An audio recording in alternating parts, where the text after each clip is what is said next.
Em nome do povo, invocando a proteção de Deus e a luz do Divino Espírito Santo, iniciamos os nossos trabalhos. Convido o senhor segundo secretário em exercício, deputado Rafael, para fazer a leitura do texto bíblico e da ata da sessão anterior.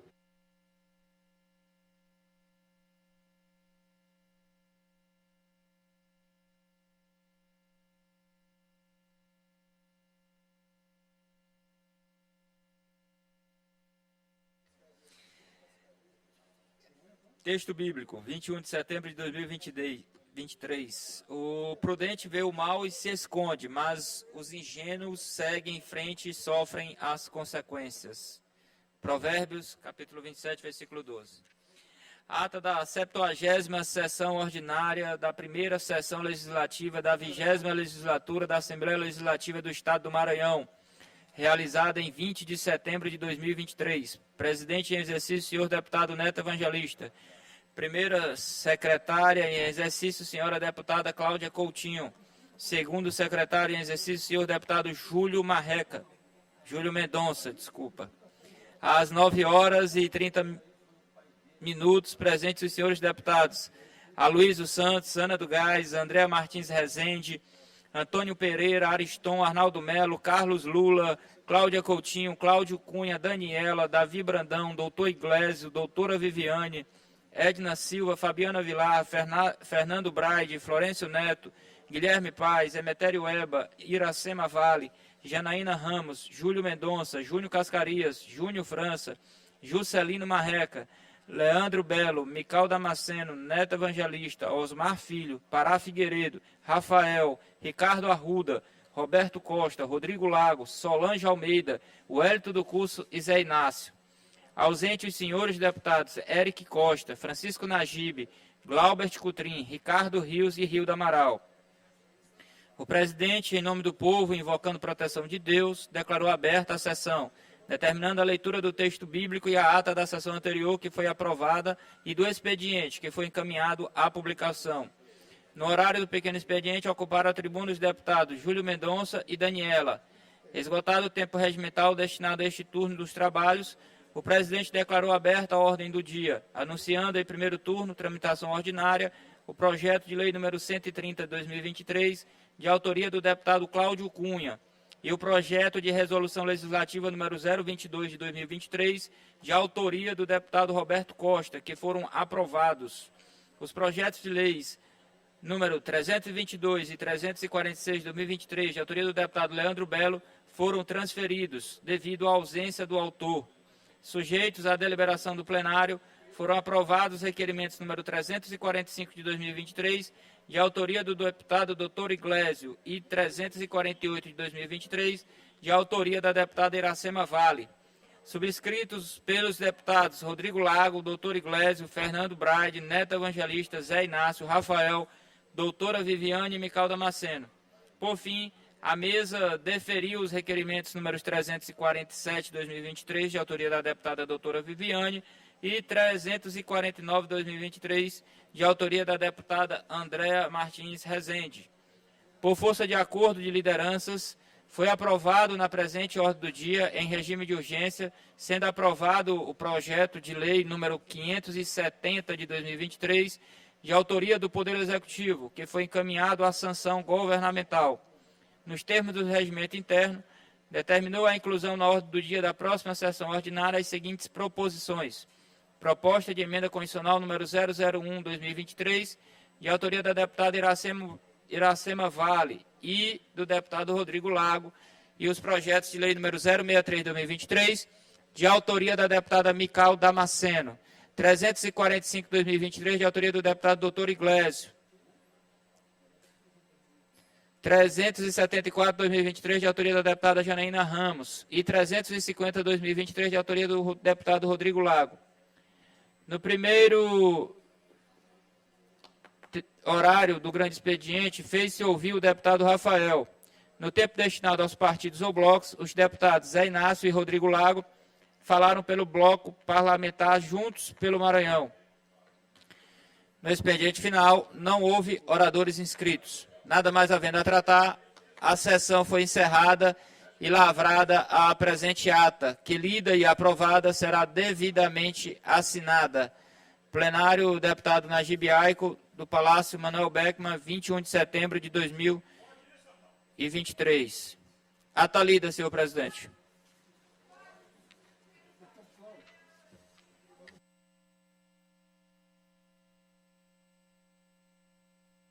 Ata lida e considerada aprovada. Concedo a palavra ao primeiro secretário de exercício, deputado Júlio Mendonça, para fazer a leitura do expediente. Matéria para leitura, sessão 21 de nove de 2023, quinta-feira. Mensagem governamental. Mensagem números 85/2023, de autoria do Poder Executivo. Projeto de lei 576/2023, de autoria do deputado Aloysio Santos. Projeto de lei números 577 e 578/2023, de autoria do deputado Cláudio Cunha. Projeto de resolução legislativa, número 068/2023, de autoria do deputado Júlio Mendonça. Projeto de resolução legislativa, número 069/2023, de autoria do deputado Júnior Cascaria. Moção número 052/2023, de autoria da deputada Janaína Ramos. Requerimento número 352/2023, de autoria do deputado Dr. Iglesio. Requerimento número 353/2023, de autoria do deputado Zé Inácio. Indicações número 4130 a 4133/2023, de autoria do deputado Zé Inácio. Indicação número 4134/2023, de autoria da deputada Daniela. Mensagem lida, senhor presidente. Matéria lida.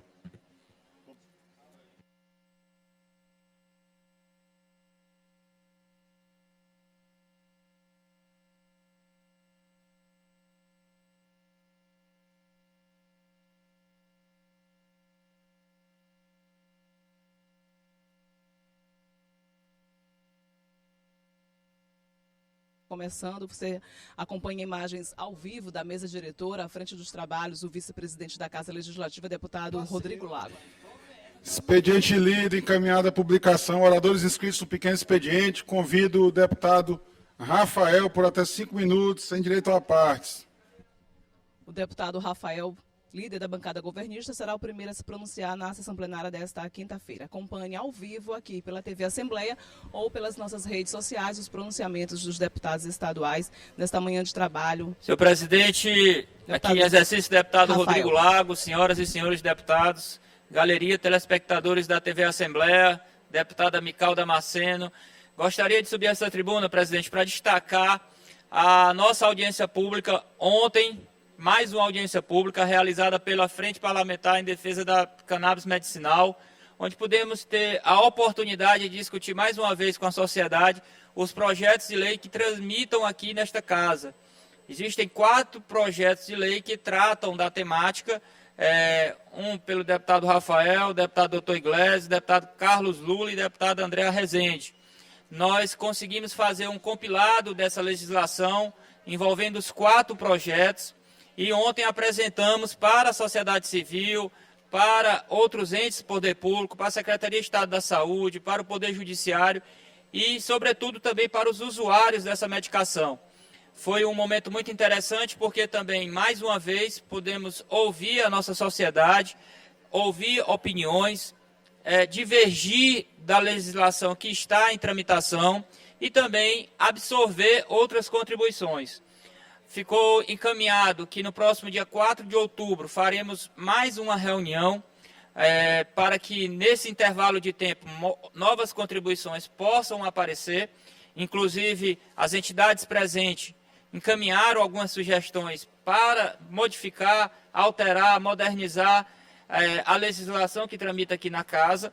E após todo esse trabalho de compilação das sugestões e do texto sistematizado com as 4 propostas que tramitam aqui na casa, nós iremos encaminhar à Comissão de Constituição e Justiça, para que, após a aprovação nesta comissão, venha ao plenário e a gente aprove e encaminhe ao governador. Lembrando também que estamos em sintonia com a Procuradoria-Geral do Estado para que não haja nenhum tipo de veto por parte do governador sobre algum artigo específico da legislação.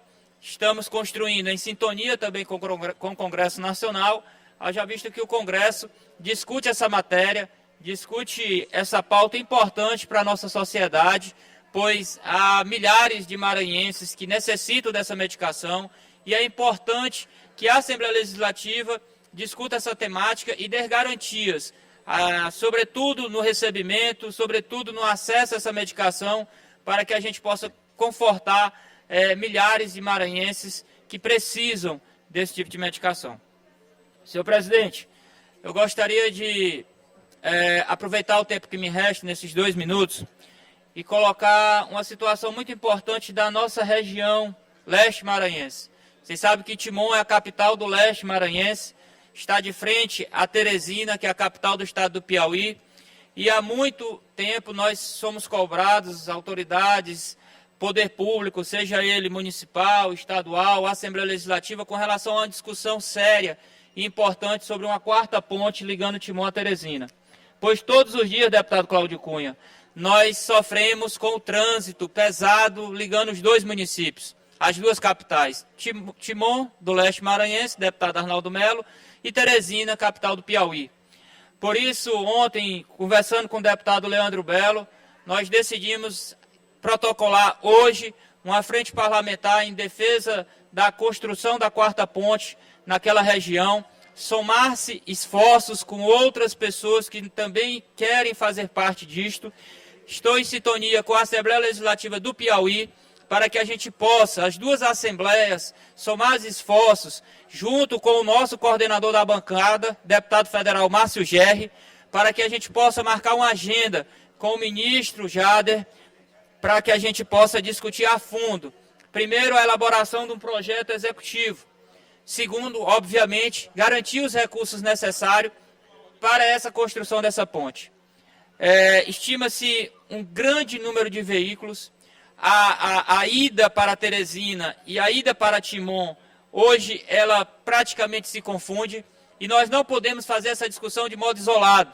Essa discussão não é uma discussão que envolve apenas um ator ou 2 atores, mas toda a sociedade, os 2 governadores, porque eu lembro muito bem, em meados do ano de 2002, o então governador Zé Reinaldo concluiu, deputado Arnaldo Melo, Vossa Excelência estava aqui nessa casa como deputado, a Ponte da Amizade.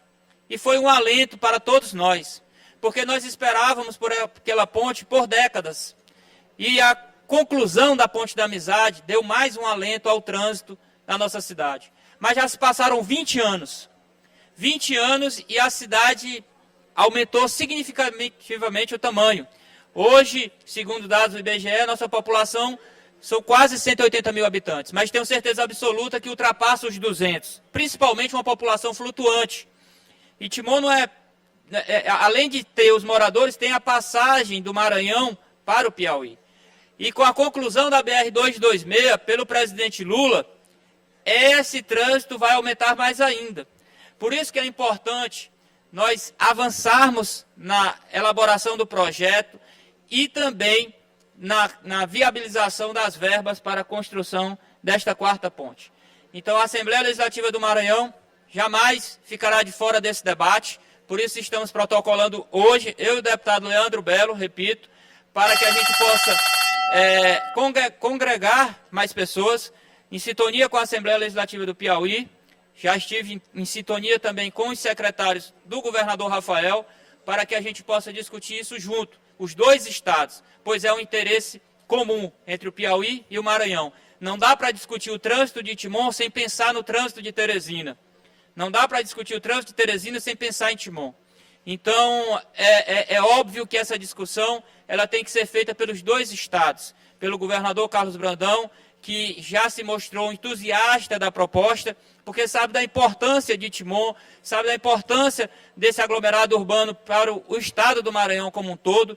Muitos maranhenses têm como sua capital Teresina, pela distância geográfica e pelos serviços ali ofertados, e a gente precisa urgentemente colocar essa pauta como prioridade máxima, número 1, de toda a classe política, para que a gente possa ter ali um sucesso na questão da mobilidade urbana.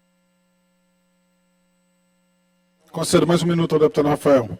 Mobilizo aqui também a nossa comissão de obras, que é importante fazer parte dessa discussão, e a todos os deputados, deputada Janaína, deputada Cláudia Coutinho, deputada Daniela, que também permeiam ali na região e sabem da importância do que eu estou aqui falando. Por isso, deputado Rodrigo Lago, Vossa Excelência também, que conhece muito bem a nossa cidade de Timon, sabe da necessidade dessa ponte. Eu sempre coloquei para o poder público local que as obras de mobilidade na nossa cidade têm que ser prioritárias. O planejamento urbano do município de Timon tem que ser prioridade. Timon não é mais uma cidade do interior do Maranhão apenas, é uma cidade em grande desenvolvimento urbano, que necessita urgentemente de atualização de cadastro, precisa urgentemente de um cadastro multifinalitário, precisa de um plano diretor atualizado, precisa de um plano diretor de drenagem. Peço que o deputado conclua. Mais um minuto para o deputado Rafael concluir. Precisa de um plano diretor de drenagem atualizado, mas, sobretudo, também precisa investir nas grandes avenidas. Há tempo eu discuto que a Avenida Coeb do município de Timon é uma avenida que tem grande fluxo, que necessita ser construída imediatamente, que precisa desenvolver os projetos, e acredito que o final da Avenida Coeb com a Avenida Piauí seja o lugar mais estratégico para a construção dessa ponte. Mas isso é uma visão de maneira superficial. É preciso fazer as pesquisas, as consultas, os estudos, pesquisa de origem e destino, para que a gente possa ter ali uma concepção adequada. Coloquei isso ainda no plano de governo da atual prefeita, mas que infelizmente ainda não saiu do papel. Espero que saia.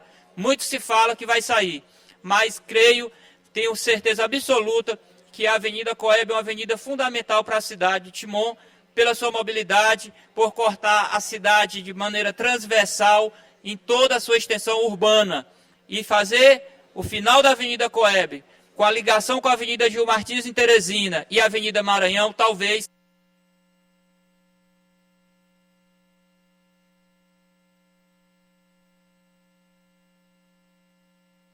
Considerando que só tem 2 oradores inscritos, eu vou dar mais um minuto e pedir que o deputado Rafael conclua.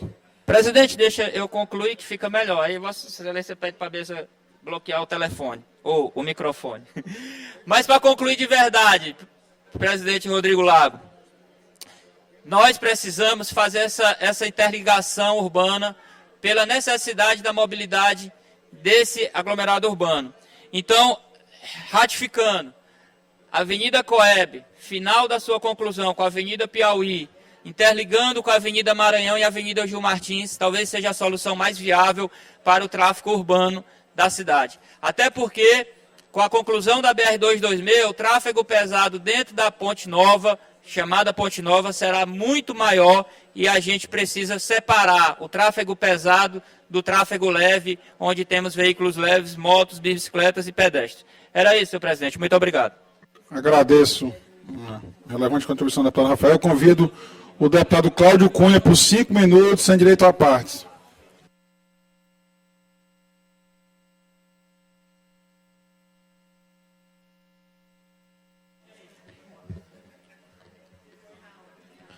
Senhor presidente, bom dia a todos, internauta, imprensa, galeria.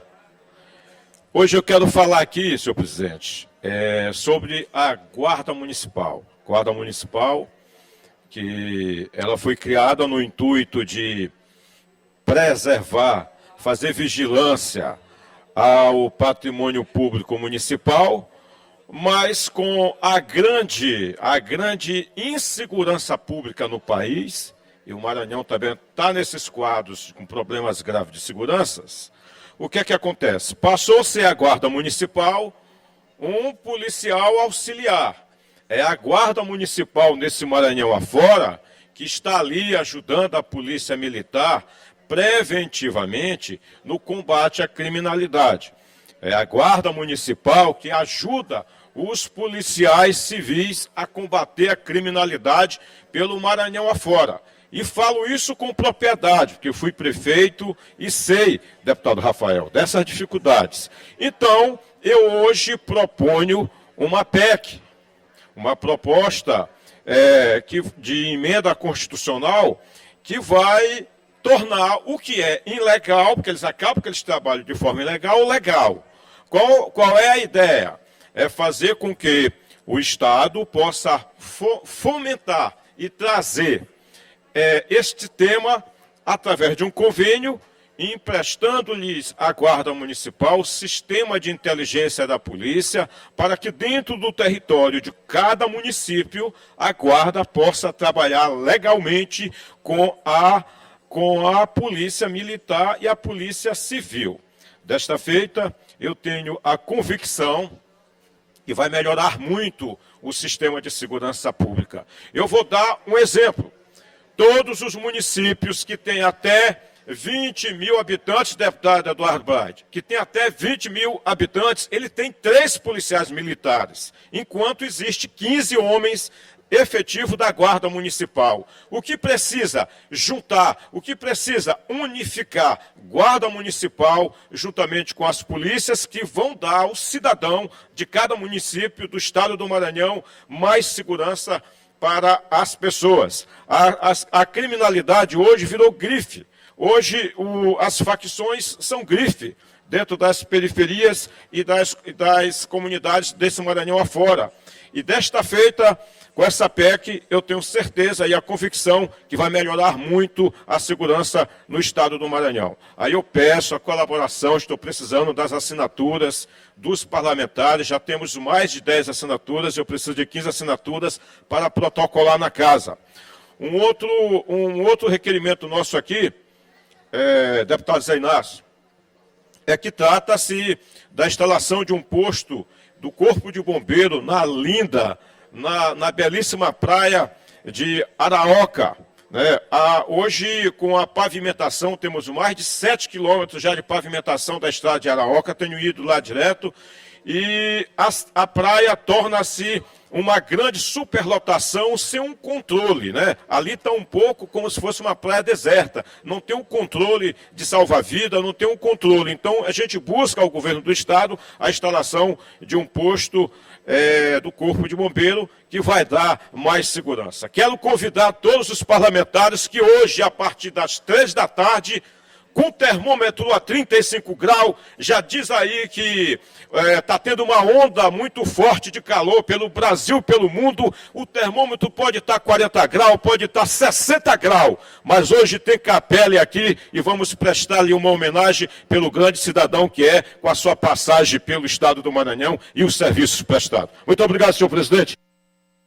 Agradeço ao deputado Cláudio Cunha. De fato, tramita no Congresso Nacional, deputado, uma PECs, várias propostas de emenda à Constituição da República para incorporar a Guarda Municipal ao sistema de segurança pública. Então, a PEC de Vossa Excelência, acho que vai ao encontro desse anseio popular, anseio da população de ver a Guarda Municipal incorporada. É uma PEC estadual que ameniza enquanto o Congresso Nacional não incorporar de fato e de direito as guardas municipais. Parabéns, Vossa Excelência, e subscreva a sua PEC.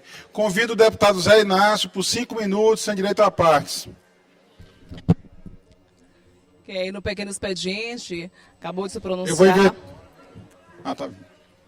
Convido o deputado Zé Inácio por 5 minutos, sem direito a partes. Agora o deputado Zé Registra a Inácio presença será já o entre nós da próximo a nossa se pronunciar. presidente, deputada Iracema Vale.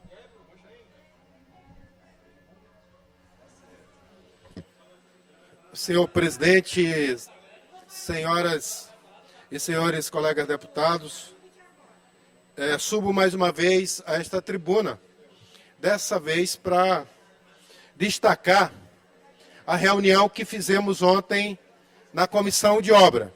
Comissão esta presidida pelo colega deputado Cláudio Cunha e que teve a presença também, além de mim, do Cláudio Cunha, do deputado Cascarias.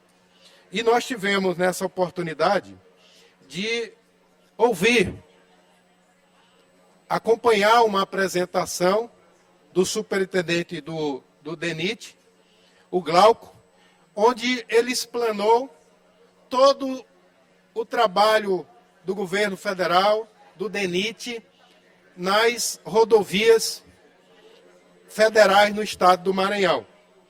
Algumas que estão em fase bem avançada para a conclusão, outras que estão iniciando.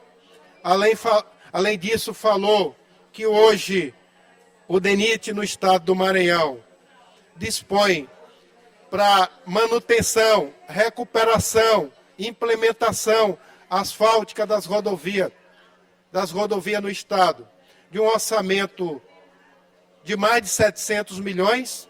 Isso significa um orçamento 10 vezes maior do que tinha disponível pelo governo anterior. Isso mostra o compromisso do presidente Lula na recuperação e na manutenção das rodovias federais no estado do Maranhão. E eu quero destacar no debate de ontem, na apresentação de ontem, que ele sinalizou que o trecho da BR-135, deputado Júlio, entre entrocamento até Miranda, ele terá início nos próximos dias, como havia sido anunciado pelo ministro Renan Filho, ao lado do governador Carlos Brandão. E importante também destacar que na cidade de Imperatriz, a obra de duplicação do perímetro urbano, que envolve passarela, viadutos, foi retomado de tal forma que nos próximos meses parte desse trabalho já será concluído e entregue à população. E o deputado Cláudio Cunha, nós que somos da região do litoral, ele também destacou que já há uma empresa contratada para iniciar a elaboração de projetos envolvendo construção de portos na região do litoral. Tanto no litoral, que envolve município de Tutóia, passando por Barreirinhas, até chegar a Alcântara, passando por Bequimão, Cururupu, chegando até Apicuaçu, todo esse litoral está sendo feito o levantamento dos portos para que, via o DENIT, via o Ministério dos Transportes, seja garantido infraestruturas adequadas para fomentar, fortalecer a pesca no litoral maranhense. E por último, senhor presidente, eu quero destacar que já foi dado início ao levantamento, à elaboração de um projeto técnico que vai garantir no futuro a duplicação do trecho da BR-010, entre Imperatriz e Açailândia. Esse projeto técnico, a elaboração deste projeto técnico já está em curso. Provavelmente daqui, mais ou menos, no início do segundo semestre do ano que vem, o projeto será concluído, deputado Arnaldo. E aí o governo vai licitar a obra para duplicar a BR entre Açailândia e Imperatriz. Um trecho muito importante para escoamento da economia da região e, sobretudo, pela ligação que tem com o estado do Tocantins e o estado do Pará. Então, obra importante. E, por último, só para finalizar, também foi garantido que nos próximos dias haverá uma equipe já de trabalho para recuperação, recapeamento no trecho entre Itinga, Açailândia e Açailândia e Imperatriz. Já foi feito um tapa-buraco, a pedido nosso, no início do mês de março, mas é importante que alguns trechos, que mesmo após o tapa-buraco, precisam ser recapeados para poder melhorar a qualidade do tráfego naquela região. Era isso, senhor presidente, para o momento.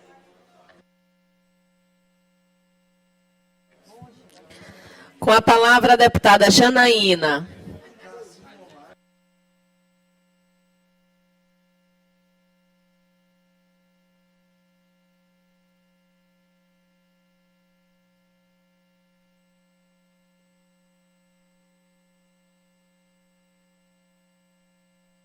Se pronunciou o deputado Zé Inácio, destacando a reunião da Comissão de Obras e Serviços Públicos com o DENIT sobre a situação das estradas, rodovias federais que cortam o Maranhão. Janaína Ramos será a próxima a se pronunciar à tribuna.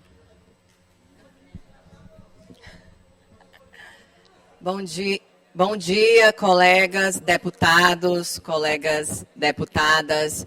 Bom dia, Maranhão, em especial a região tocantina. Aos telespectadores que também nos acompanham através da página da TV Assembleia, da minha rede social, deputada Janaína. Hoje, presidente Iracema, eu venho usar esta tribuna para falar de um assunto bastante delicado e bastante sensível. Falar sobre a importância de nos unirmos em prol do combate à violência sexual contra crianças e adolescentes, que a cada dia vem crescendo de forma assustadora. Em todo o estado do Maranhão, a nível nacional. Infelizmente, os dados são alarmantes e aqui no Maranhão temos dados levantados pela DPCA, que diz que até esse primeiro semestre já tivemos mais de 1.000 casos registrados. Então, é necessário sim essa Casa de Leis se unir cada vez mais para que a gente combata sim esse problema tão grave que vem se alastrando aqui no nosso estado do Maranhão. E é por isso, colegas deputados, deputadas, minha presidente Iracema, que semana passada iniciamos aqui um movimento importante, que foi colher assinaturas para a gente instituir uma frente parlamentar que irá atuar na prevenção e no enfrentamento e combate à violência sexual contra crianças e adolescentes aqui no estado do Maranhão. E esta união entre todos nós, independente de partido ou questões políticas, ela irá nos possibilitar a debater esse tema especificamente e promover em conjunto com os representantes da sociedade civil, dos órgãos públicos, enfim, discussões e aprimoramentos da legislação e de políticas públicas que enfrente este grande problema social e que também é de saúde pública. Nós estamos sempre aqui defendendo essa bandeira, todos aqui são sabedores disso. No mês de maio, teve o Maio Laranja, tivemos aqui com um grande seminário, dando ênfase também a esta causa. No mês de abril, nós estivemos visitando aqui em São Luís a DPCA, que é a Delegacia de Polícia Civil, que atua no enfrentamento à violência contra a criança e adolescente. E eu quero também usar esse espaço para agradecer ao nosso governador Carlos Brandão, que atendeu a uma indicação que fizemos aqui nesta casa. Fizemos um pedido a ele para que se reformasse a Delegacia de Proteção à Criança e Adolescente. Também levamos essa demanda ao secretário de Segurança, delegado Maurício. E hoje o que me deixa feliz é que esta semana a DPCA ela vem passando por essa reforma. E é um ambiente que fazia-se necessário para ter acessibilidade e acolhimento a essas crianças que já chegam lá bastante fragilizadas. Hoje, essas crianças, infelizmente, passam ali por esses casos, mas ao chegar na DPCA serão atendidas ali com o devido respeito. E eu quero parabenizar aqui também a todos os profissionais da DPCA, do IPCA, daquele complexo, pelo seu compromisso na garantia dos direitos das crianças e adolescentes, não somente aqui da nossa capital, mas de todo o estado do Maranhão. E contem sempre comigo, contem com a sua deputada Janaína. Com a palavra a deputada Mical Damasceno, por 5 minutos, sem apartes.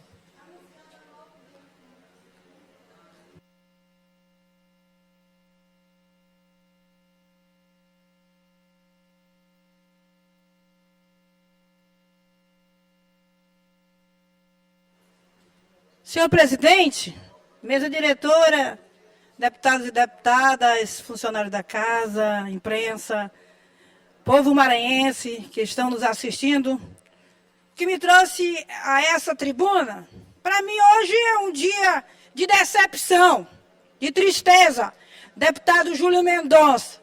Por quê? Vai acontecer hoje uma sessão solene para entrega da maior comenda desta casa, a medalha Manuel Beckmann.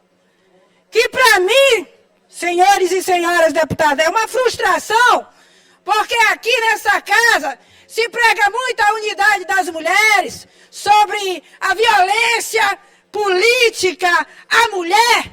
E eu quero aqui testemunhar mais uma vez que eu já sofri por parte desse cidadão no governo Flávio Dino, violência política à mulher. E aí ele me inviabilizou politicamente, me atrapalhou. Faça uma busca, meus queridos da imprensa, o que eu recebi de emendas impositivas, que era direito meu, como deputada, como parlamentar, emendas impositivas. E o nosso colega deputado, o deputado Cláudio Cunha, autor da proposição, indicou uma medalha para esse sujeito, para esse senhor. Eu não sei por quê, porque na primeira fala dele, quando ele fez aqui desta tribuna, ele dizia que não conhecia muito ele.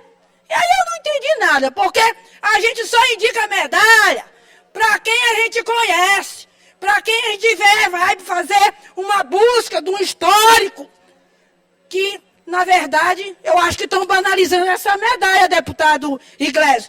Então, uma medalha tão importante, estão dando para qualquer um. E não é a primeira vez. Eu quero aqui dizer para todos os colegas deputados que estou decepcionada dessa casa aprovar uma medalha para esse senhor chamado Capelli, que, na verdade, esse homem, ele faz com que a mulher na política não se sobressaia, porque eu fui vítima dele. Então, eu deixo aqui a minha indignação. Eu vou repetir. Eu deixo aqui a minha indignação, porque, na verdade, nós temos que ter... Aqui eu quero chamar a atenção que são 12 mulheres. E cadê? Por que não se sensibilizaram a mim? Eu disse, no meu primeiro mandato, no meu primeiro mandato, no governo Flávio Dino, esse homem me inviabilizou. São essas as minhas considerações, presidente, e a Deus seja a glória. Com a palavra o deputado Iglesias, por 5 minutos e sem a parte.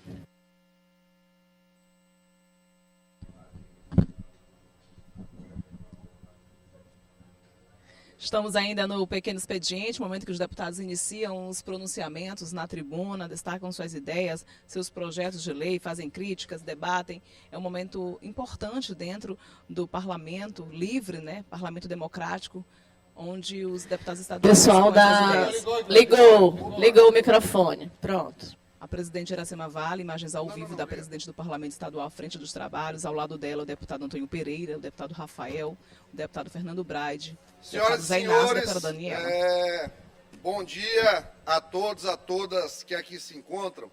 Para mim, é um dia de grande tristeza. Eu vou confessar a todos vocês que é um dia de grande tristeza. Por quê? Porque esta casa, hoje, às 3 horas da tarde, vai se submeter à vergonha de dar uma medalha ao senhor Ricardo Garcia Capelli. E diria que é algo pessoal em relação a ele, de forma alguma. Em relação a esta casa.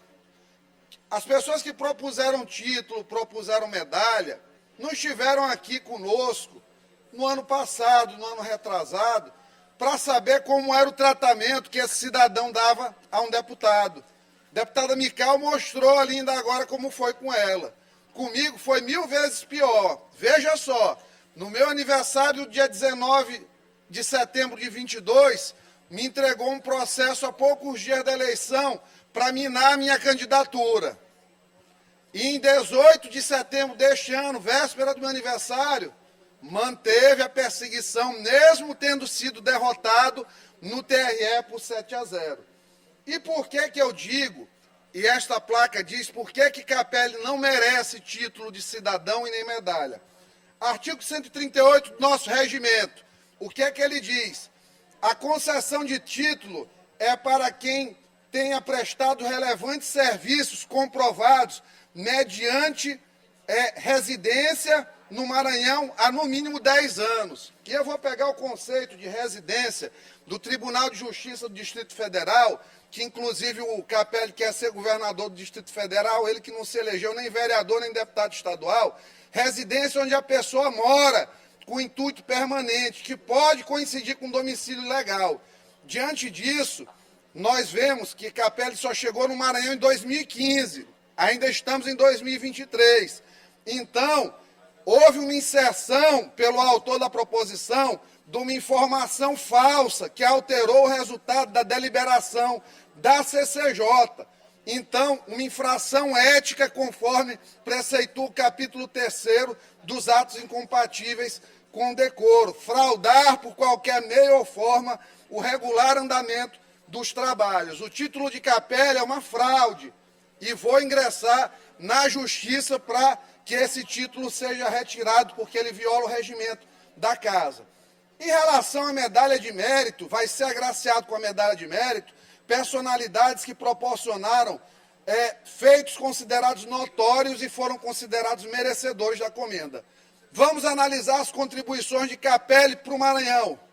Nos 10 últimos anos, foi o maior responsável pelo aumento gigantesco, absurdo, sem precedentes, do custo da comunicação estadual sem qualquer contrapartida em melhoria da transparência pública e dos resultados da nossa atividade econômica, em especial o turismo. Escondeu, a partir de uma estratégia de comunicação com característica dos regimes totalitários, a centralização de pautas e coordenação agressiva de mídias, a piora dos indicadores do Estado do Maranhão nos 7 anos e 3 meses do governo do ministro Flávio Dino.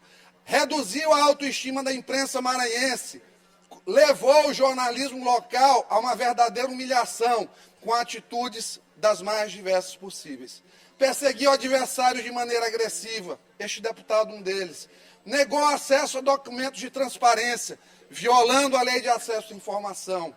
Atos de violência política contra mulheres, seja no PSB com a deputada Daniela, seja contra a deputada Mical, seja contra a senhora Rafaela Vidigal, ou agora no Ministério da Justiça, que está sendo humilhada lá em cima. Um homem violento nas suas atuações. Então, é este homem que hoje a Assembleia Legislativa do Estado do Maranhão vai entregar um título de cidadão falso, com base em informações falsas, portanto, inválido, e uma medalha a qual ele não tem direito. Mas vamos ver a contribuição do Capelli para o Brasil. Para o Brasil, ele omitiu imagens sob responsabilidade sua em relação aos atos do dia 8. Atribuiu à Polícia do Distrito Federal culpa sobre os atos.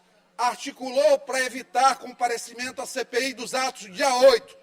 Capelli, aonde estão as imagens? Você não merece medalha, você não merece título. Eram essas palavras.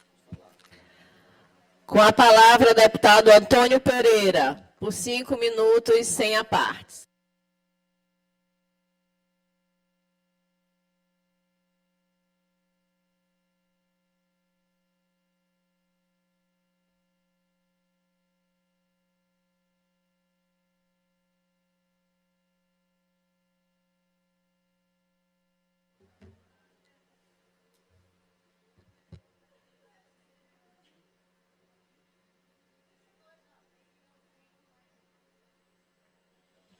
Senhora presidente Iracema Vale, deputados secretários presentes à mesa, Daniela Tema, Fernando Braide, caros colegas deputados e deputadas presentes em plenários, colegas da imprensa, assessores, internautas, sociedade maranhense. Senhora presidente, ocupa essa tribuna nessa manhã para tratar e divulgar, para que a sociedade maranhense saiba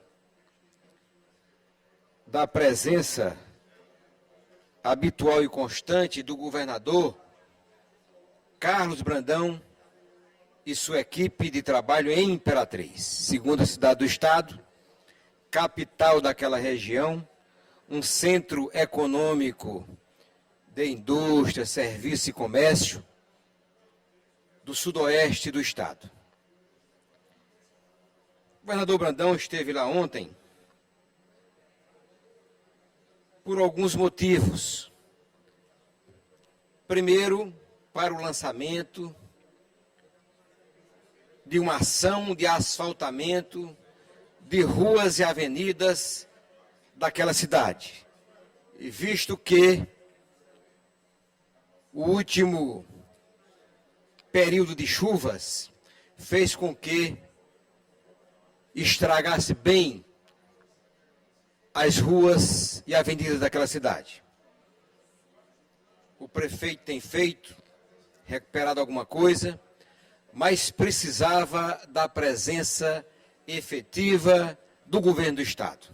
Aliás, já é de praxe, não só deste governo atual, governo estadual, mas também no governo anterior, Flávio Dino, que já vinha tendo esse tipo de ação em Imperatriz. E ontem, o governador lança essa ação, deputado Zé Inácio, são 50 quilômetros iniciais, acredito eu, porque sempre foi assim, começa com uma determinada quantidade, sempre é mais, acredito eu que chega a mais de 50 quilômetros ali, de recuperação e asfalto novo das cidades, dentro da cidade de Imperatriz, da zona urbana de Imperatriz.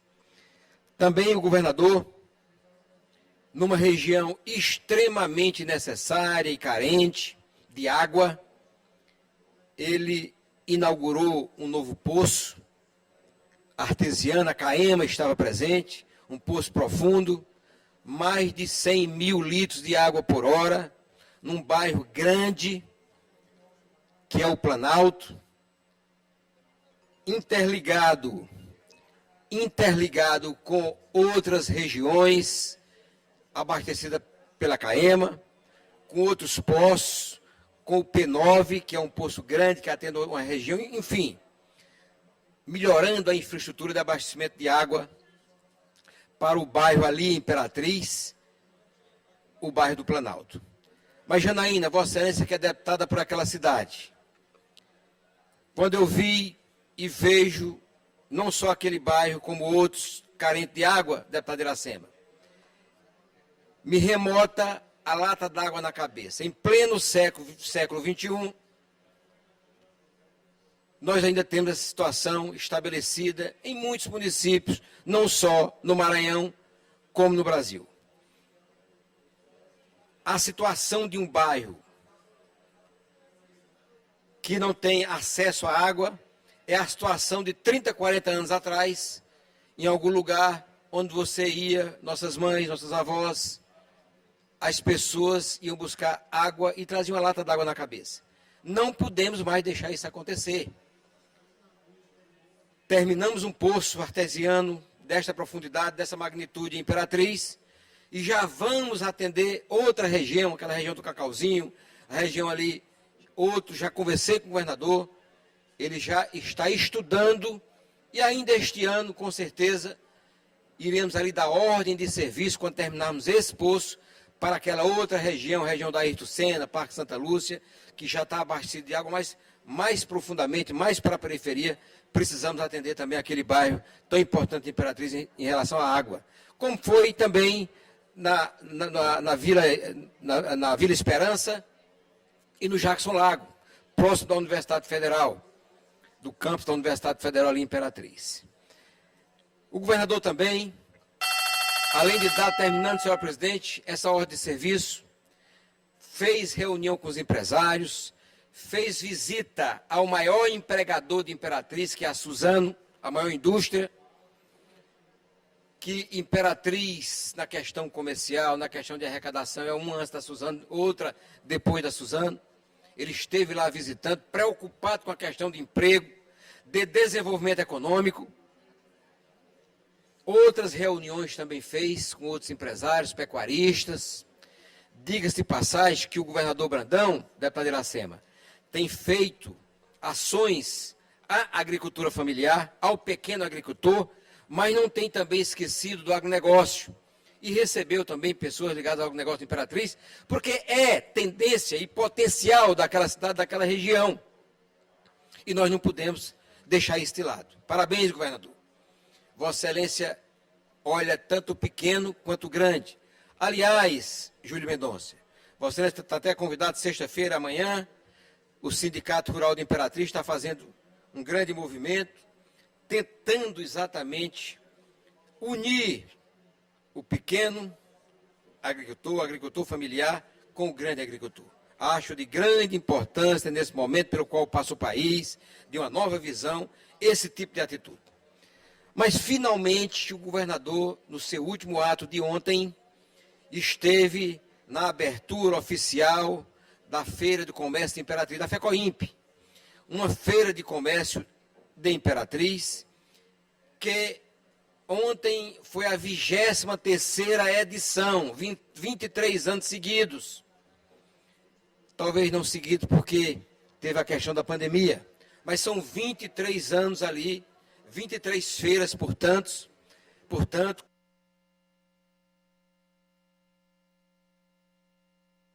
Libero o áudio para o deputado Antônio por mais 1 minuto. começou com uma Conclua, feira pequena, deputado. atendendo apenas os empresários de Imperatriz, a micro-região de Imperatriz, depois todo o Maranhão, e hoje se tornou uma feira nacional, onde há participação de praticamente empresas de todos os estados do Brasil, de toda a federação. Eu quero aqui parabenizar os organizadores da feira, da FECOIMP.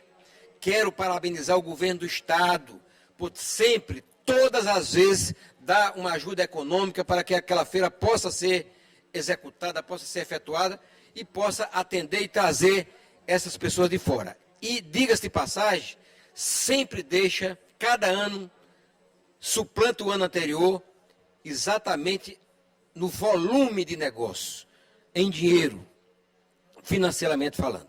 Portanto, eu quero parabenizar o povo de Imperatriz, parabenizar aqueles que constroem aquela sociedade, os empresários, as pessoas, as comunidades, e parabenizar em especial pela sua atenção, pela sua ligação com o povo humilde de Imperatriz, o nosso querido governador Carlos Brandão. Feito o nosso registro. Senhora presidente, obrigado. Vamos passar a ordem do dia.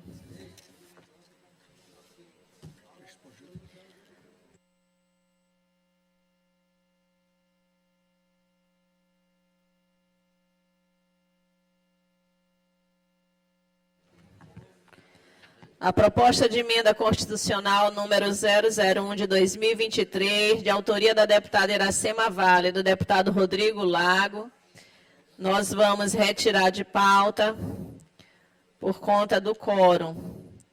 Vamos passar ao projeto de lei número 523 de 2023, de autoria do deputado doutor Iglesio, que veta no âmbito do Estado do Maranhão a divulgação por influenciadores digitais de jogos comercializados por plataformas estrangeiras. Depende de parecer das comissões técnicas. Presidente, Oi. peço a palavra a Vossa Excelência. Vou suspender a sessão, deputado. Suspendo a sessão para que as comissões se reúnam e emitam os pareceres.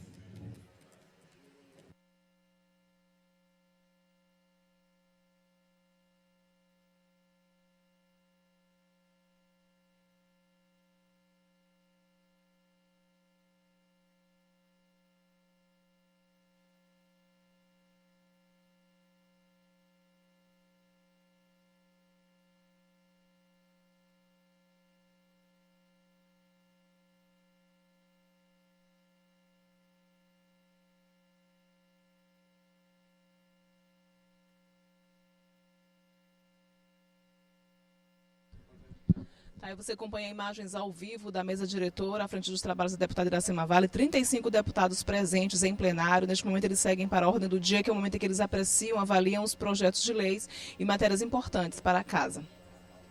Continue acompanhando a sessão plenária, total transparência. Você que é cidadão, que quer acompanhar os trabalhos dos parlamentares estaduais, representantes do povo.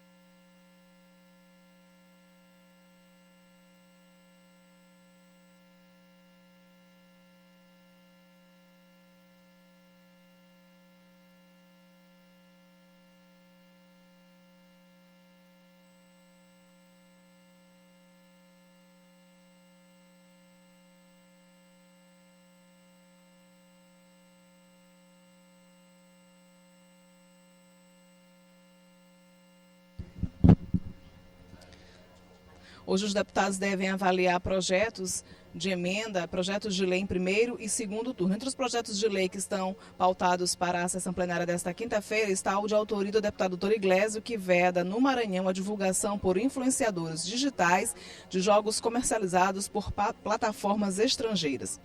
Também está pautado para a ordem do dia desta quinta-feira o projeto do deputado Leandro Belo, que estabelece as diretrizes para a implantação de políticas públicas estaduais destinadas ao desenvolvimento das potencialidades com altas habilidades no Maranhão.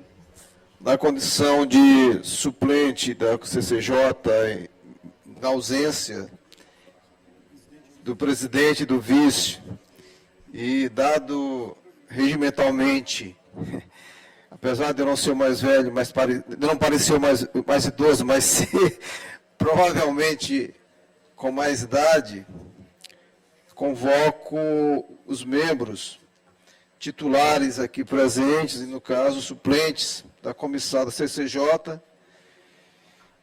Deputado Neto não se encontra.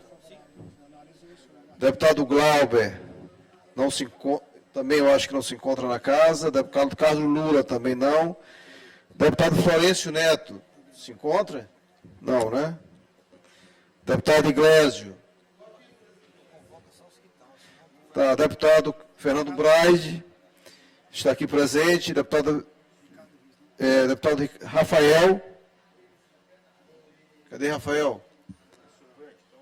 Rafael, estou convocando o suplente já. Deputado Daniela também se encontra aqui, né? E deputado Ricardo Rios. Não, independente. Não, é por bloco? Aqui, Tem que ser do mesmo bloco. Tem que ter 4. Já tem tu e Iglesio. Ricardo Rios e Daniela é 4. Mesmo dentro da comissão, nessa situação.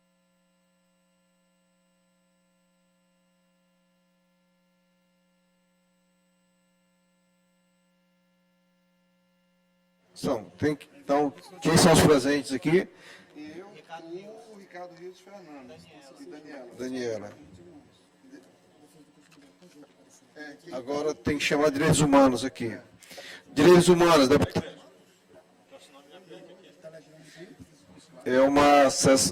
É uma reunião conjunta. Deputada, agora a Comissão de Defesa dos Direitos Humanos. Deputada Janaína se encontra? Deputada Janaína, deputado Ricardo Arruda. Deputado Iglesio se encontra.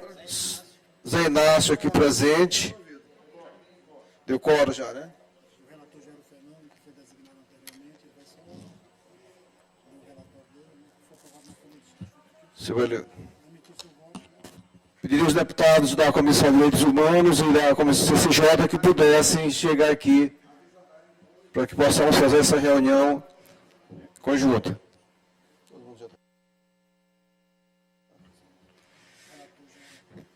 Passo para o relator, deputado Fernando Braide, anteriormente designado. Bom dia, presidente. Bom dia a todos os presentes. O relatório do projeto é pela aprovação, pelo entendimento de que se jogos ilegais são Os jogos de azar são ilegais no Brasil, então o que decorre dos jogos de azar que são ilegais também deva ser proibido como a questão da divulgação deles.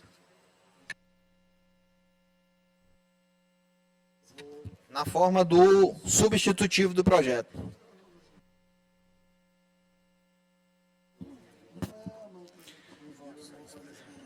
Como votam os senhores deputados e deputadas, começando pela CCJ? Deputado Fernando Braz, relator, já votou pela você.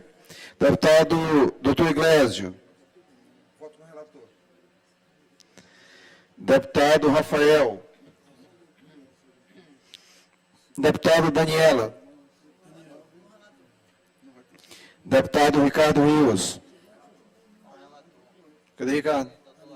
Deputado Ricardo Rios. Use o microfone, deputado. Agora vamos ao Não, nem precisa, mas eu volto com o relator. Deputado, vamos à Comissão de Direitos Humanos. Deputado Janaína Ramos. Deputado Ricardo Arruda. Deputado Iglesio também. Isso, presidente. Tá. Deputado Zé Inácio, está aqui presente. Você não deu exemplo, quem vai dar? Já deu 4 votos. Solange Almeida. Pronto. Você vai anunciar, presidente, encerrado os trabalhos. Ela vai abrir e o senhor proclama o resultado. Tá. Aprovado por unanimidade e parecer conjunto das comissões de Justiça e Senhora Presidente, encerrados os trabalhos das duas comissões, deputado Iglesio, encerrado os trabalhos das comissões, devolvo a mesa para reabrir a sessão. Reaberta a sessão, com a palavra o deputado Júlio. Presidente, conforme a maioria, o projeto de lei número 523/2023, os membros votaram pela aprovação do projeto, na forma do substitutivo. Em discussão. Com a palavra o deputado Iglesio. Presidente, eu queria, antes de iniciar a minha fala, a argumentação, agradecer a todos os colegas aqui. Essa condução sua também na casa tem nos dado muita liberdade para propormos nossos projetos, buscarmos, inclusive, trazer argumentos quando da necessidade, inclusive, de derrubadas de vetos. Então, a gente sente uma independência cada vez mais forte deste poder.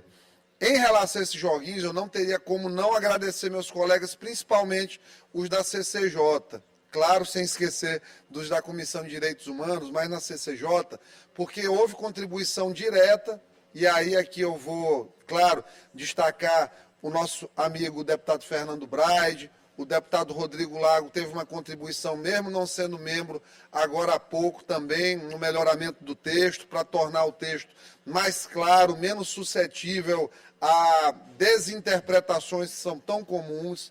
Então, como a deputada Janaína disse muito bem ainda agora, esse projeto, ele virando lei, nós estamos fazendo um grande serviço à população maranhense e talvez sejamos os primeiros no Brasil a trazer isso como lei e disciplinar esse verdadeiro absurdo que está acontecendo.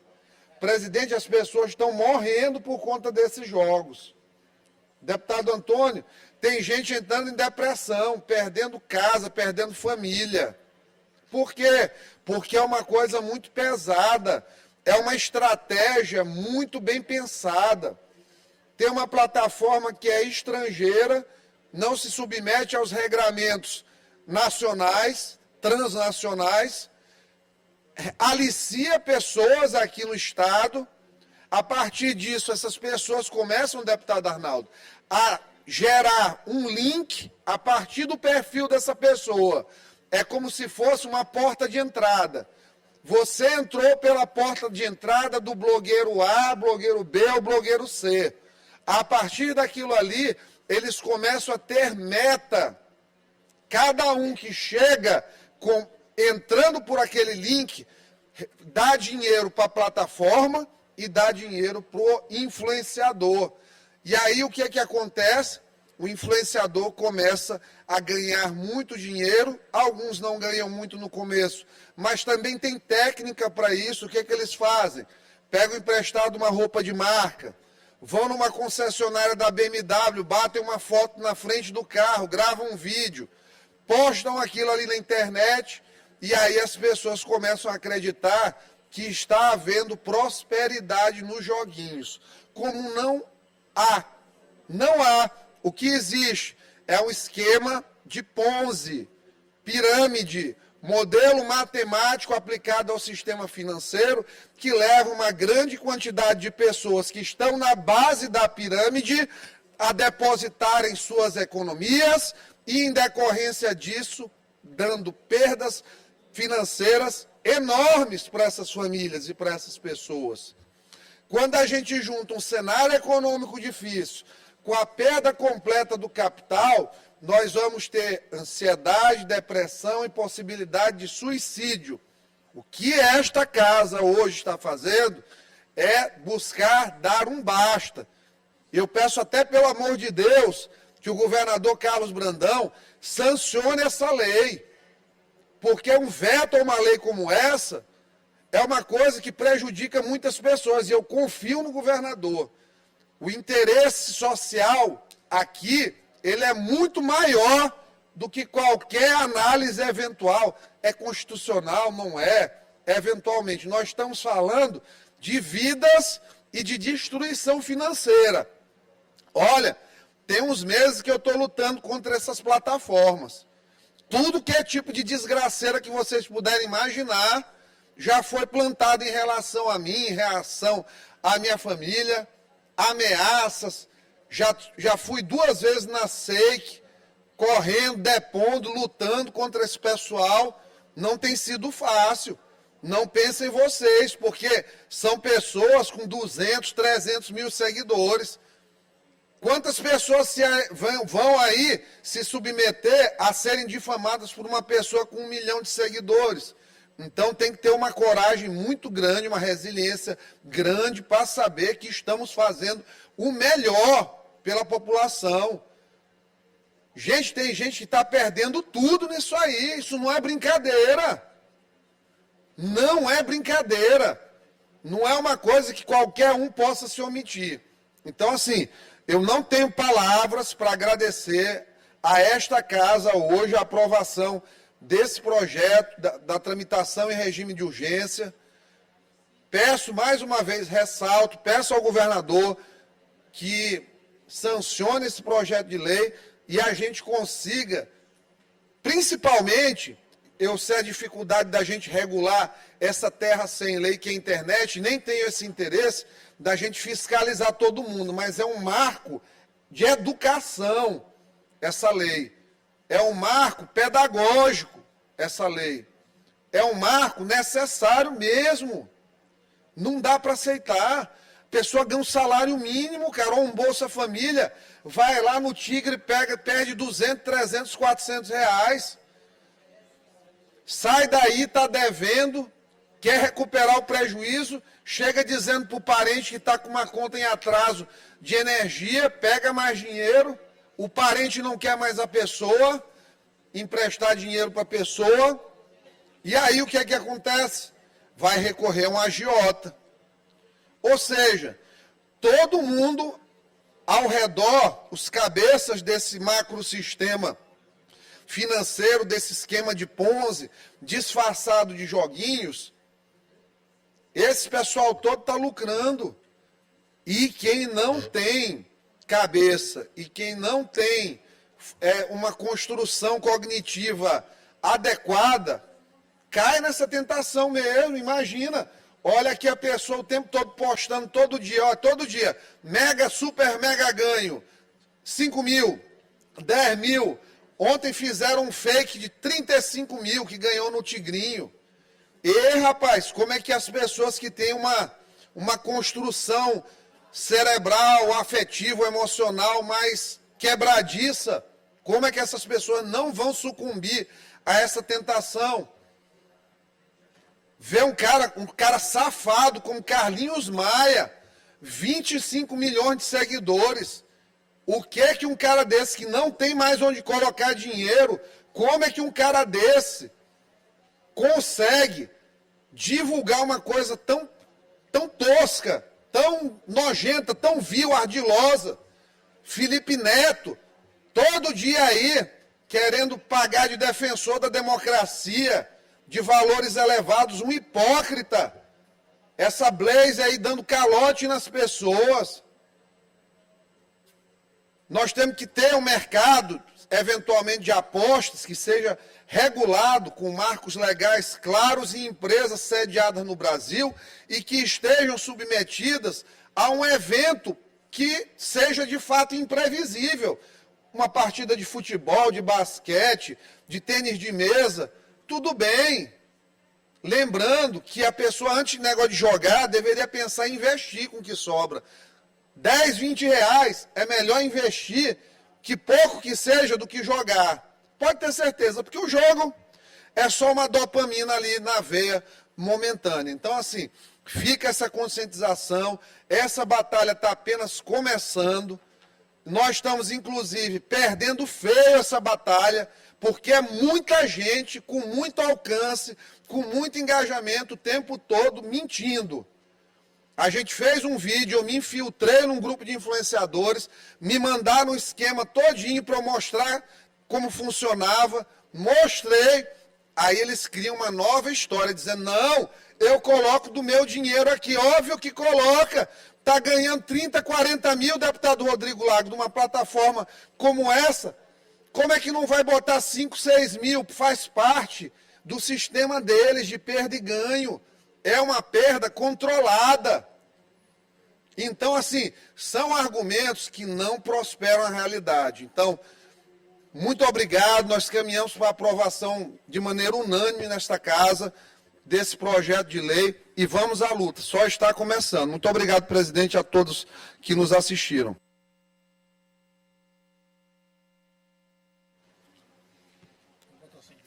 Em votação, os deputados e deputadas que aprovam permaneçam como estão. Projeto de lei aprovado.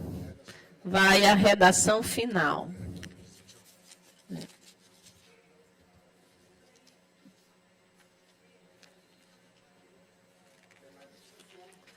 Projeto de lei número 322 de 2023, de autoria do deputado Leandro Belo. O deputado Leandro está ausente. Vamos transferir para a próxima sessão. Projeto de lei número 346 de 2023, de autoria do deputado Leandro Belo. Da mesma forma, vamos transferir para a próxima sessão. Projeto de lei número 063 de 2023, de autoria da deputada Mical Damasceno, que altera a lei número 11462, de 4 de maio de 2021, que dispõe sobre a participação de alunos e professores obrigatória em festas religiosas nas escolas e da outras providências. Com parecer favorável da Comissão de Constituição, Justiça e Cidadania, relator deputado Glaubert Cutrim. Em discussão, com a fala a deputada... Não? A deputada declina. Em votação... Os deputados e deputadas que aprovam permaneçam como estão. Projeto de lei aprovado. Vai à sanção. Projeto de lei número 347 de 2023, de autoria da deputada Janaína Ramos, que veda a nomeação de pessoa condenada por sentença criminal com trânsito em julgado e fundamentada na Lei Federal número 14.344, de maio de 2022, para exercer cargo ou emprego público, inclusive no âmbito do Poder Legislativo do Estado do Maranhão e da outras providências. Com pareceres favoráveis das Comissões de Constituição, Justiça e Cidadania, acatando emenda substitutiva. Relator, deputado Neto Evangelista.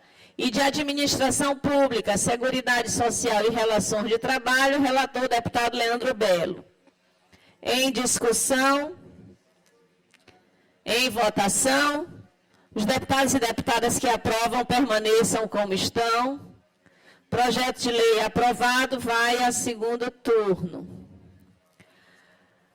Requerimento número 350 de 2023, de autoria do deputado Rodrigo Lago, solicitando que seja encaminhada a mensagem de aplausos ao desembargador José de Ribamar Frois Sobrinho e à juíza de direito Tereza Cristina Franco Palhares Nina pela iniciativa do projeto especial Justiça de Todos, da Corregedoria Geral de Justiça do Maranhão, que viabiliza o acesso gratuito aos serviços oferecidos pelo Poder Judiciário em municípios que são termos de comarca. Em discussão. Senhora presidente, só para encaminhar esse projeto Justiça de Todos, da Corregedoria Geral de Justiça, tem levado justiça para todas as cidades do Maranhão. A gente sabe que o sistema judiciário é dividido em comarcas.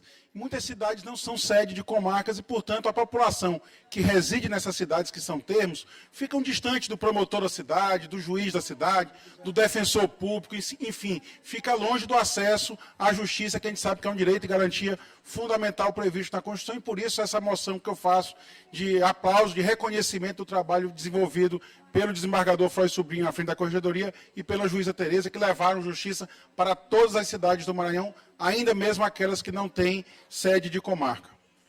Eu gostaria de subscrever o vosso requerimento. Com muita honra, presidente. Na minha região, vários municípios se utilizam desse serviço por não serem sedes de comarca, e eu acho muito importante. Presidenta. Em discussão, em votação, os deputados e deputadas que aprovam permaneçam como estão. Requerimento aprovado.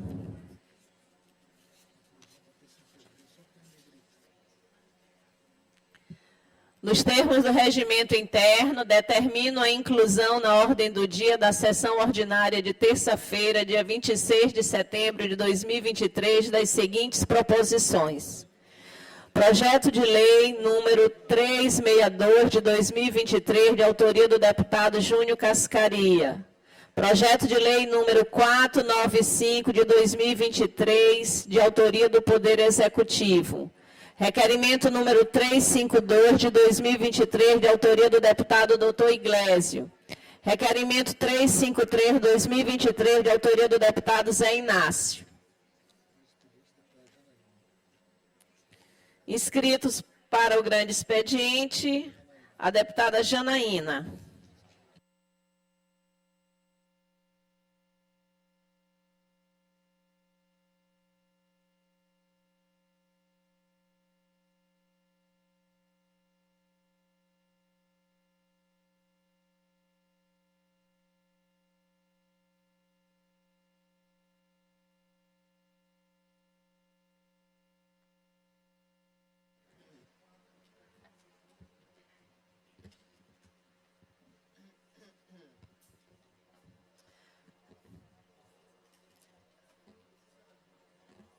Ótimo.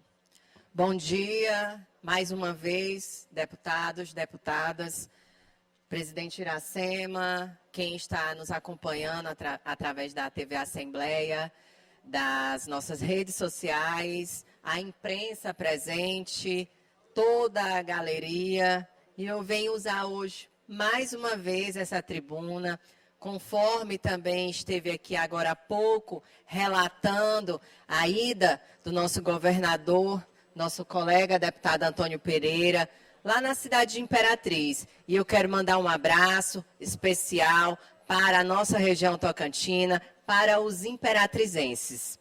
E hoje venho fazer aqui um breve resumo desta semana de ações importantíssimas no que diz respeito aos avanços na infraestrutura da cidade de Imperatriz, assim também como na rede de saúde, seja ela municipal ou estadual.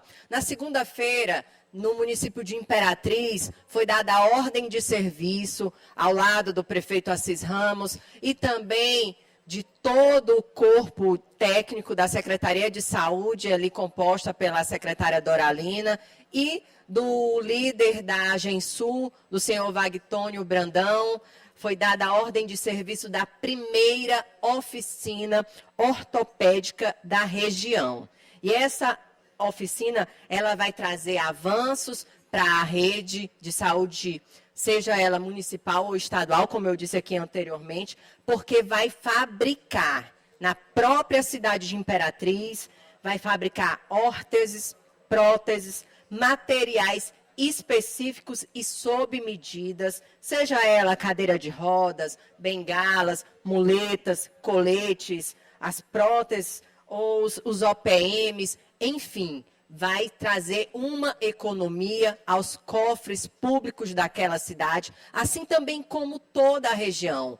Nós sabemos que a cidade de Imperatriz, ela é uma mãe para toda aquela região. São cerca de quase 40 municípios pactuados com a saúde de Imperatriz e vai desafogar, sim, tanto o Hospital Socorrão quanto o macro-regional e também um novo socorrão que vai ser entregue pelo nosso governador Carlos Brandão muito em breve. Então, é uma economia para a cidade e, além disso, como eu sempre tenho dito e disse no dia da ordem de serviço, vai fomentar a economia local, vai gerar emprego, vai gerar renda. E essa primeira oficina ortopédica, ela vai ficar ali ao lado do Centro de Especialidade e Reabilitação, que também é outro avanço para a saúde da nossa cidade de Imperatriz. Mas eu também quero relatar aqui, deputado Antônio Pereira, a ida do governador.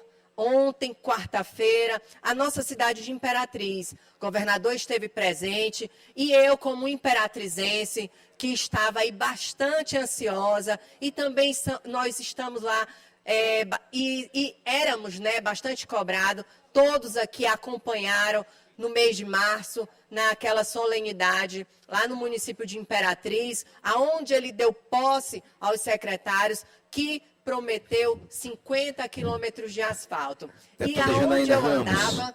Deputada Janaína Ramos, quando Vossa Excelência permitir, Sim, gostaria senhor. que Vossa Excelência permitir sua parte. Claro.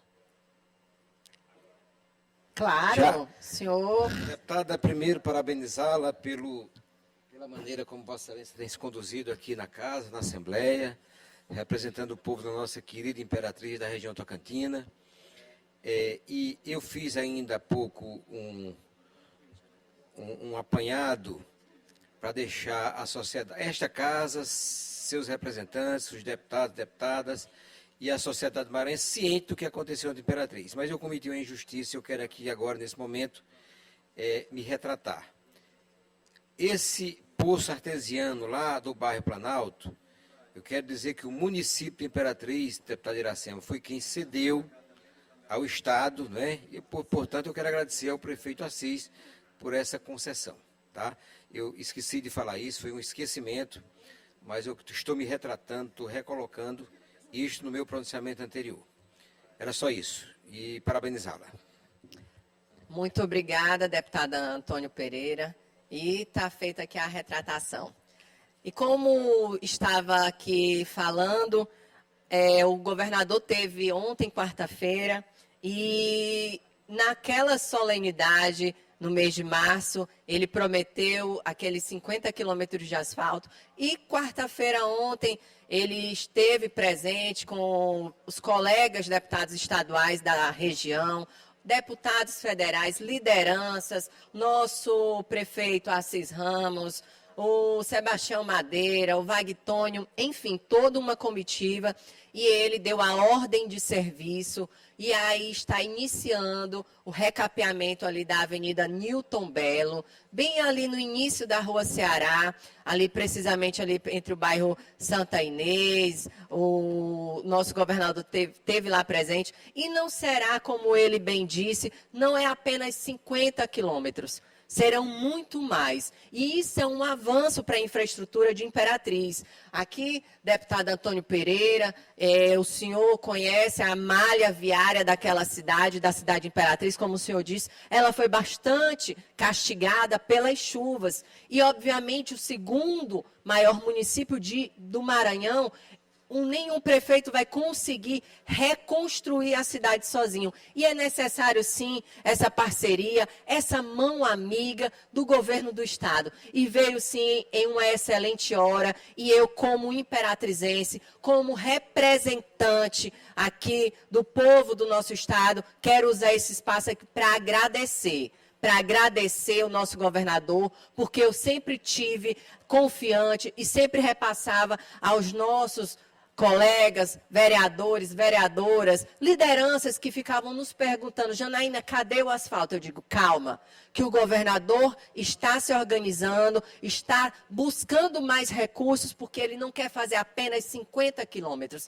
ele quer fazer muito mais. E é uma parceria com a Prefeitura Municipal de Imperatriz, com o prefeito Assis Ramos, e quem ganha com essa parceria é a cidade de Imperatriz, porque eu tenho dito, ninguém quer saber de discussões políticas, de intrigas políticas. O que a população quer são ações e resultados. E os resultados estão aí. A prefeitura, o prefeito Assis fazendo os recapeamentos, fez a rua Ceará, fez a rua Piauí, está concluindo ali a Rua Paraíba, concluiu ali a Rio Grande do Norte, vai iniciar a Petrônio Portela. Então, o que a população aí quer são ações contundentes que estejam ali à sua vista. É isso que ela quer. E hoje eu também venho trazer uma novidade para você da cidade de Imperatriz, que uma emenda de minha autoria, também parceria com o governador Carlos Brandão, conseguimos aí 3 quilômetros de bloquetes.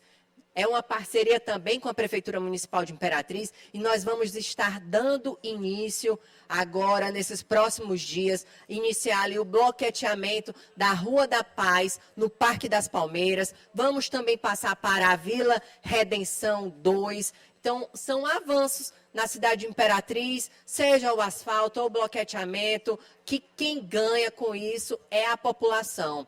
Eu também quero aqui usar as palavras do nosso colega deputado Antônio Pereira, que falou que também estivemos lá dando a ordem de serviço de um poço, do sistema de abastecimento de água, lá no Parque Planalto. Aquela população do bairro do Parque Planalto vivia clamando por água. E o governador, com sua sensibilidade, juntamente lá com a CAEMA, buscou uma solução, conversou com o prefeito Assis Ramos, a Prefeitura Municipal doou uma área para poder perfurar o poço. E aqui eu quero também deixar registrado que foi dito ontem pelo prefeito Assis Ramos que ele não é contra a CAEMA, mas ele é a favor do saneamento básico da cidade de Imperatriz. Porque se não existe saneamento básico, a gente sabe que, por um lado, não existe saúde e não existe infraestrutura. Somos aliados do governador e hoje está lá sendo perfurado esse poço, que vai trazer, sim, um alento para aquelas famílias. As famílias ali do Parque Planalto, são quase 8.000 famílias que serão beneficiadas com esse poço, que logo mais em 2 meses nós estaremos lá entregando essa ação para aquela comunidade. Mas também quero usar esse espaço aqui para falar de um assunto que, inclusive, eu tive aqui no Pequeno Expediente falando sobre isso.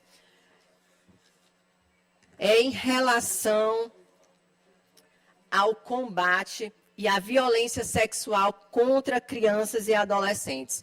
Eu trouxe dados aqui, meus colegas deputados e deputadas estaduais, que são alarmantes. São dados reais, são dados que nos deixam muito preocupadas. E eu gostaria que colocasse aqui a equipe da Assembleia, que projetasse no telão os dados que foram coletados, informados aqui pela DPCA, as denúncias de estupro de vulneráveis que temos de janeiro a setembro de 2023, já foram 1.314 denúncias. Só aqui na nossa capital, São Luís, foram 152, Imperatriz, 60, e aqui ao lado, São José de Ribamar, 55. Então, são dados alarmantes e nós precisamos combater e silenciar essa violência, seja qualquer tipo de violência que acometa as nossas crianças e adolescentes, porque a gente vê que esses casos de violência, elas são cometidas por pessoas do convívio do menor, como tios, primos, vizinhos, professores, avós, padrastos. Então, nós precisamos sim combater, porque esses fatos evidenciam um padrão cultural de tolerância social. E muitas vezes ele é reforçado pela crença de que quem cuida e sustenta tem direito ilimitado sobre o menor. Então, esse padrão, ele também influencia no silenciamento e na substantificação destes crimes.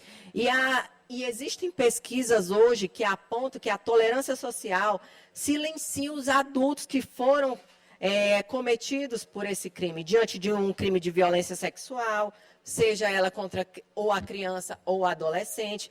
E as estatísticas, elas mostram que apenas 10% dos casos são denunciados.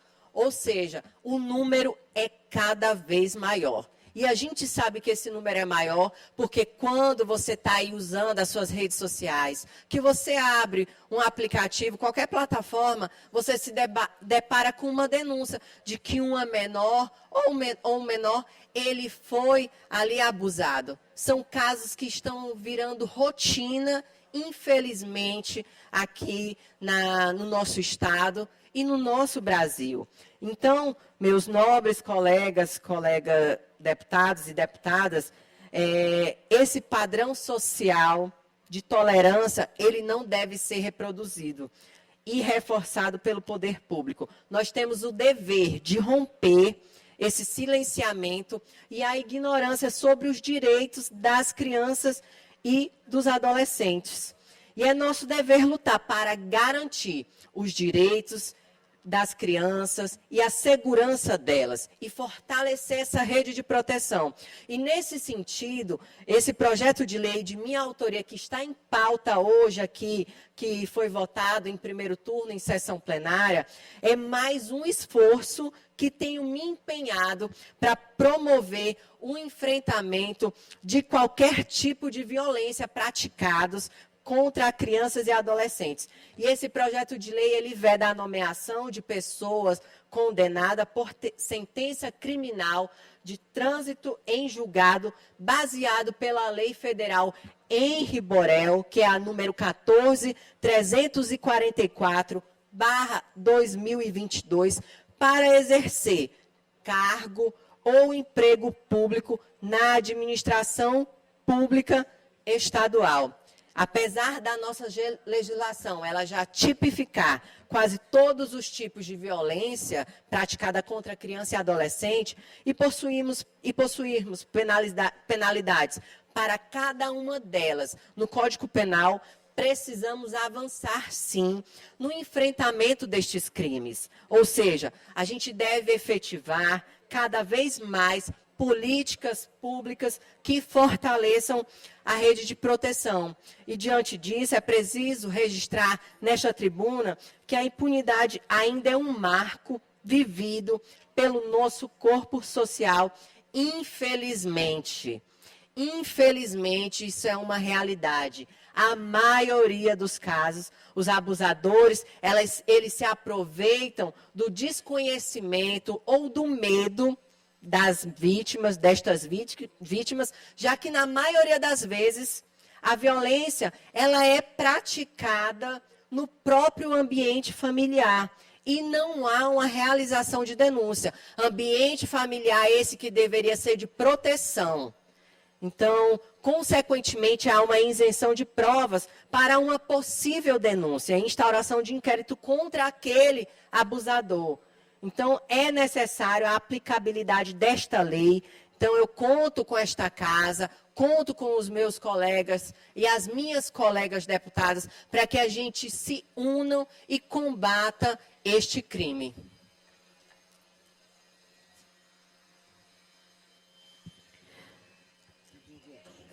Tempo dos blocos.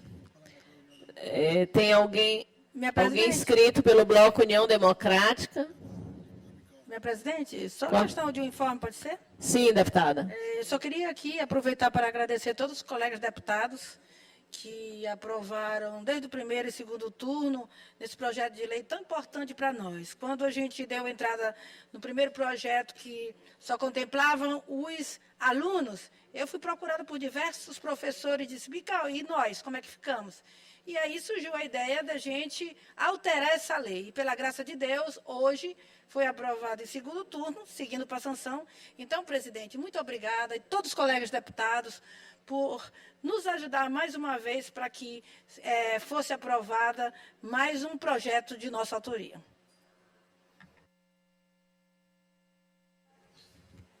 Pelo Bloco Parlamentar Juntos pelo Maranhão, inscrito deputado Rodrigo Lago por 10 minutos, deputado Iglesio por 5 minutos.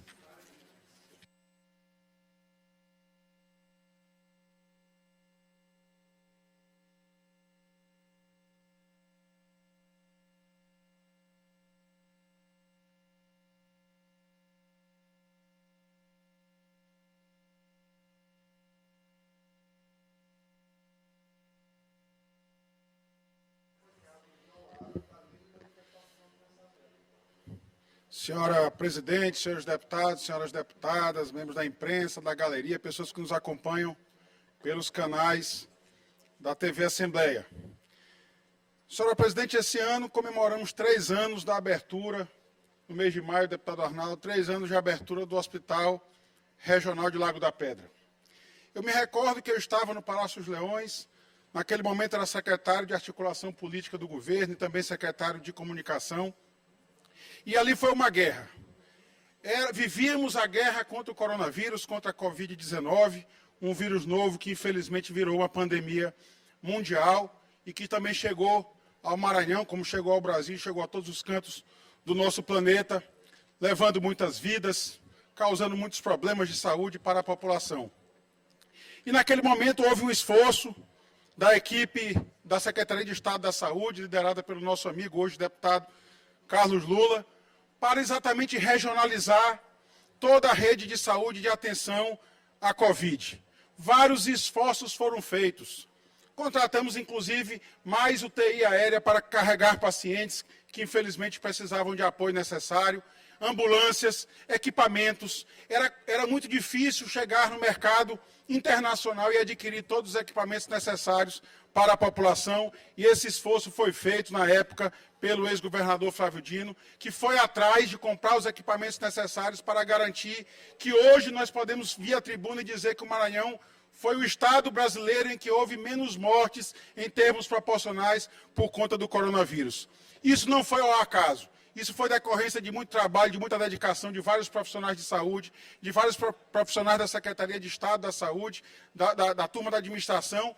E no caso específico que eu venho tratar hoje aqui do Hospital Regional de Lago da Pedra, fica sempre minha homenagem à equipe que conduziu, que abriu aquele hospital. Houve também uma guerra política. Guerra política porque se dizia na época que a abertura do Hospital Regional de Lago da Pedra atrairia o vírus para Lago da Pedra, como se o vírus não fosse chegar naturalmente. Mas eu quero fazer aqui uma homenagem aos heróis que aceitaram entrar no hospital naquele momento para garantir a sua abertura, contra tudo e contra todos, colocando as suas vidas em risco, colocando a vida de seus familiares em risco, porque uma vez que ele estava em contato com pacientes adoentados pelo coronavírus, pela Covid-19, eles próprios também poderiam se contaminar e talvez eles virassem pacientes. Por isso fica essa minha homenagem. O governo recentemente, há cerca de um mês atrás, trocou a direção do hospital. É razoável, é normal, é da política. A gente aceita e entende isso. Logo após essa troca, começou a ameaça de demissões do pessoal do hospital. Pessoas que estavam lá deputado Ricardo Arruda, desde 2020, desde a abertura. Abriram o hospital e começaram a receber os pacientes, evitando o colapso do sistema de saúde no momento daquela grave pandemia que o Maranhão soube muito bem enfrentar. Começou a ameaça de demissões. Dessas ameaças, fui ao Palácio dos Leões. Conversei com o subsecretário da Casa Civil, Júnior Viana. Conversei com o secretário de Articulação Política, Rubens Pereira. E as informações que eu recebi é que não haveria demissões. Eram apenas boatos. A orientação do governo era nesse sentido. Falei outro dia com o governador Carlos Brandão, que reiterou: a orientação do governo é que não houvesse demissões. É que a equipe de trabalho, os técnicos, motoristas, recepcionistas, técnicos de enfermagem, enfermeiros, jamais seriam demitidos. Houve apenas uma troca no comando da casa. E o comando do hospital agora está sob a direção de uma vereadora. A vereadora assumiu, tomou posse e começou o clima de terror. O que era apenas boatos, apesar de toda a orientação do Palácio dos Leões, de toda a orientação do governador de que não haveria demissões, se transformou em realidade. Só aqui, esta semana, estou aqui com 5 demissões na mão. 5 demissões emitidas, convidaram os colaboradores. Aqui uma motorista, função motorista. Foi admitida em 2 de setembro de 2020, está lá praticamente desde o início e foi demitida essa semana.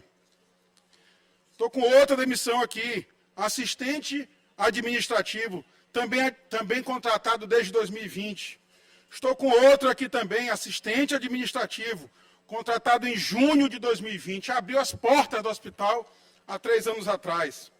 Estou com outro aqui, recepcionista, também contratado em 2020, novembro de 2020, também demitido essa semana.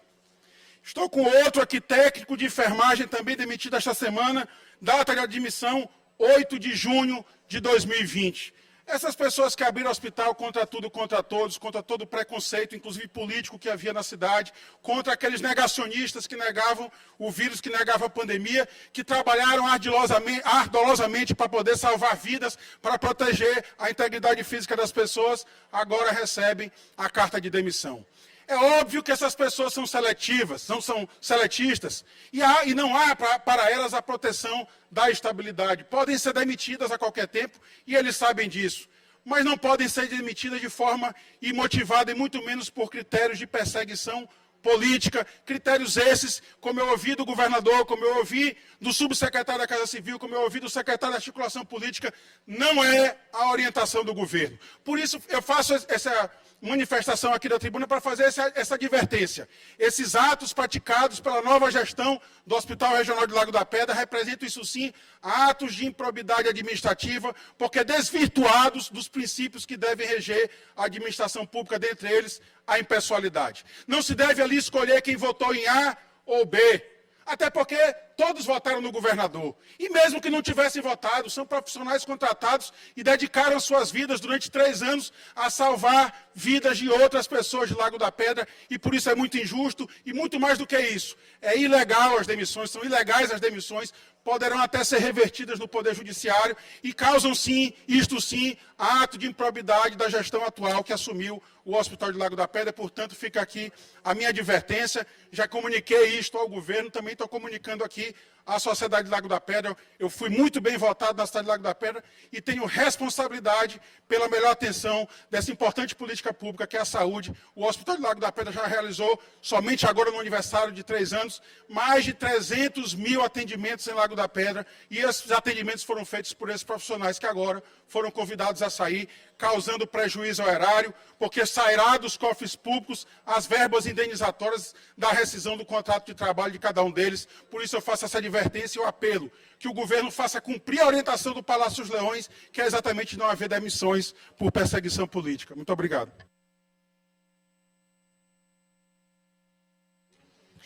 Com a palavra, o deputado Iglesias, por 5 minutos.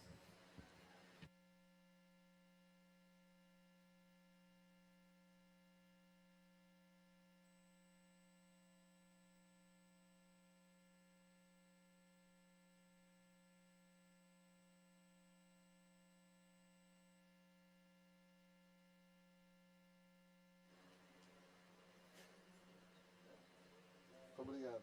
Não tem um suquinho, não. Presidente, isso aqui não chega mais um suco aqui. Bom dia, volta à tribuna. Para Como eu antecipei ontem, hoje com esse pagamento do piso da enfermagem, muitas pessoas amanheceram com preocupação em relação ao recebimento ou não recebimento.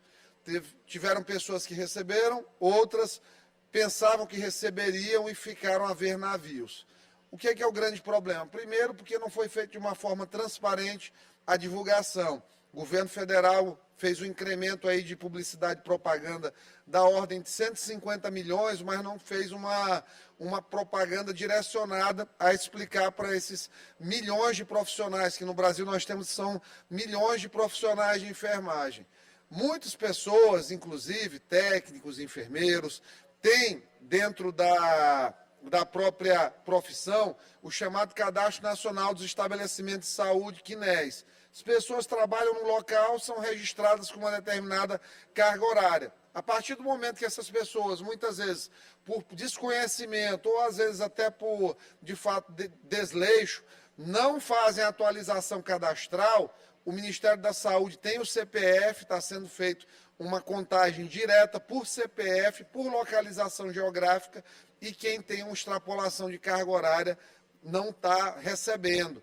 Então, recomendo, você profissional de enfermagem que está com dúvida, recorra à sua empresa. Você que é MCE, Aqua, município de São Luís, prefeitura do interior, busque a sua secretaria de saúde para poder entender o que está acontecendo e verificar o seu Cadastro Nacional de Estabelecimento de Saúde, a sua carga horária. Muito cuidado, esse piso da enfermagem só está garantido até dezembro, não tem um recurso ainda no que vem.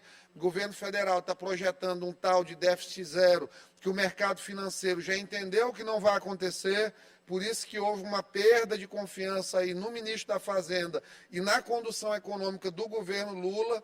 Caiu, o que estava lá em quase 68%, baixou para 42%, porque os analistas já viram que as políticas monetárias não estão sendo feitas de maneira correta.